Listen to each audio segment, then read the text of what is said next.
11, 14. If life had set a maximum number of mistakes, my game should have long been over back when I was still a teenager. At 10, dinner came quite early. While the other kids my age were still running and jumping around, I was learning to stick sanitary napkins in place and scrubbing blood-stained pants and undies.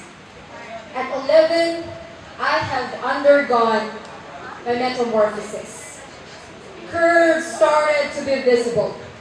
My butt was shapely and my breasts were way plumper than those of the other girls my age.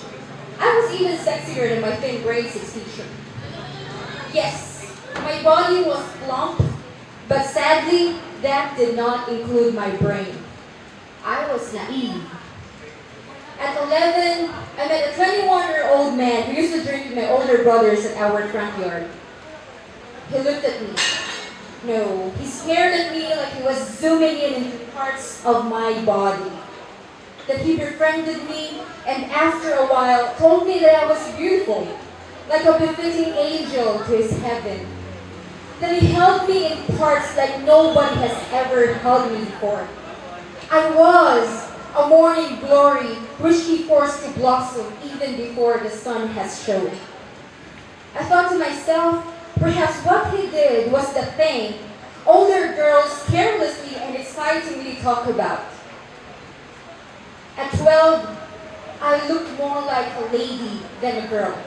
My breasts grew even bigger and my old bra made them look saggy. While my neighbors were not busy betting loose coins at their daily game of tongits, they were busy betting if I were still a virgin or not. At 13, they were still playing tongits, and they were still betting about me. No, not about my virginity anymore, but at how many men I have had, counting whether my rumored boyfriend was my 5th or my 6th. He was my classmate, tall and handsome. At 13, we were not innocent, but we were still ignorant, not understanding the consequences of our behavior and misbehavior. At 13, I had to drop out of school. When my boyfriend's father learned about my pregnancy, he took his son away, leaving behind a growing responsibility. They said they could not be sure whether the son was his or not. For I am one who have been touched by many men, and I have lost my virginity at 11. At 14, I gave birth to a son who looked more like his father, long-legged and handsome. My breasts were swollen with milk, while the other girls my age were still learning how to dress up. I became an expert in changing diapers. While they were still blossoming, I was wilting away. At 18, I was forced to overcome shame for the benefit of my son. I was thinking what kind of future I could probably give him. I went back to school, fighting more for him than for myself. Again, my neighbors were betting whether the girl who lost her virginity at 11 and became a mother at 13 could graduate or not. But at 20, I was proudly wearing my toga with high hopes for tomorrow. I thought I could stack all the failures underneath the toga, all the failures I have done in the past. One looked at me and said, "It looked good."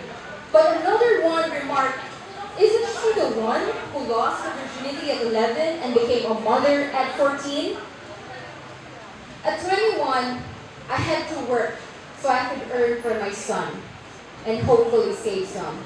I badly wanted to go to college. I worked as a cook in a restaurant in the city. One night, while I was preparing to leave, my boss held me and touched my body. When I pushed him away, he said, "Hey, I'm not like your other men. Don't worry, this would not be for free." At 21, I have understood my worth. I have understood that my value does not diminish, even though I was crumpled. And that night, I refused to be torn. I headed home. People's prying eyes were like of the vultures, which saw a rotting carcass to feed their insatiable appetite to mock on others' failure. I did not know how, but gossip spread like fire. My boss tried to rape me, and that was the truth. But they refused to believe. After all, I was the girl who lost her virginity at 11 and became a mother at 14. I have worked hard to prove that I am more than my mistakes. Shaking off the shame, turning away from the guilt, and letting go of the blame and forgiving my stupid self were all difficult. But knowing God has already forgiven me made them all possible. But sometimes I wonder, will the world ever forget? Will they ever let me grow up so I can no longer be the slut they always talk about?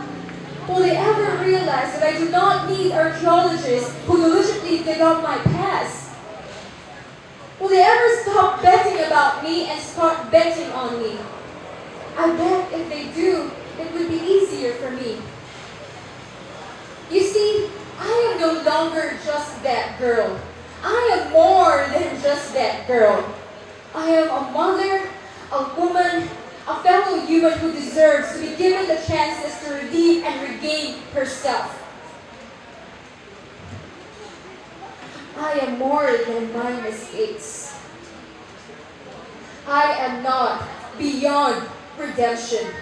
My downfall is not my eternal identity. Let me be who I should be.